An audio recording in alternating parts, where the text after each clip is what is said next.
Hello everyone, good morning সবাইকে। কেমন আছো তোমরা সবাই? আশা করি সবাই ভালো আছো। আমি অনেক ভালো আছি। তো আজকে সকালবেলা উঠেই দেখো এই কাজটা করতে শুরু করেছি। এখন বাজে সকাল প্রায় 8টা মতন। এখন থেকে আমি আমার ব্লগটা স্টার্ট করলাম। তো আজকে সকালে এই কাজগুলো না করলেই হচ্ছিল না। জানলাগুলো দেখলাম খুব ধুলো পড়েছে। তো কয়েকদিন আগে একটু ঝড় মতন হয়েছিল, তাই সেইগুলো আগে পরিষ্কার করতে বসলাম। ধুলো আমি একদম দেখতে পারি না, আমার একদম পছন্দ হয় না। তো সেগুলো আমি একটু ভেজা কাপড় দিয়ে পরিষ্কার করতে বসলাম। এই কাজটা আগে করে নিচ্ছি, কারণ একেবারে রান্নাঘরে ঢুকে গেলে আর ঘরের কাজে লেগে গেলে এই কাজটা আর করা হবে না। তাই এই কাজটা আমি করে নিচ্ছি। জানলাগুলো ওপরে নিচে ভালো করে মুছে নিচ্ছি। প্রায় সপ্তাহে একদিন করে আমি এটা কিন্তু করে থাকি। যেহেতু একটু ধুলো জমে, তো এগুলোকে একটু পরিষ্কার করলে বেশ ভালো লাগে দেখতে। আর ঘরে যেহেতু তো এগুলোকে একটু পরিষ্কার করে আমি একেবারে ঘর ঝাড় দিয়েও একেবারে আমি মুছে টুছে নিয়েছিলাম। সেই ক্লিপগুলো আর নেওয়া হয়নি, যেহেতু উঠতেই একটু দেরি হয়ে গেছিলো। আর তারপরে এই কাজগুলো করার ছিল, জামাকাপড় কাচার ছিল, তাই এগুলোকে আমি করে একেবারে জামাকাপড় বাসি জামাকাপড় ছেড়ে রান্নাঘরে চলে গেছিলাম।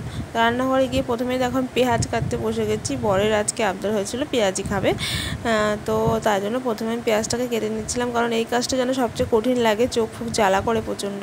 তাই এই কাজটা যেন আমি আগে করতে পারলেই ভালো আমার। তো দেখো পেঁয়াজটা আমি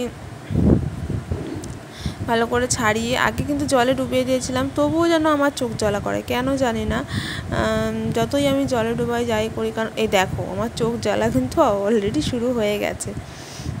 তো পেঁয়াজে আমার এত অ্যালার্জি কেন আমি বুঝি না, খুব চোখ জ্বালা করে। আমি চোখ বন্ধ করে আন্দাজে পেঁয়াজটা কাটছি, কখন না হাত কেটে যায়। আমি এভাবেই কিন্তু পেঁয়াজ কাটি।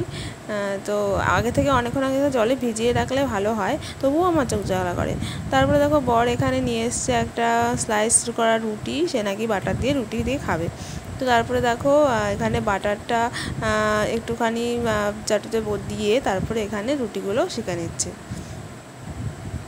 নিজেই কয়েকটা করেছে, তারপরে কয়েকটা আমি করে দিয়েছি। তো দুজনে মিলে টিফিনটা এই দিয়েই করে নিয়েছিলাম।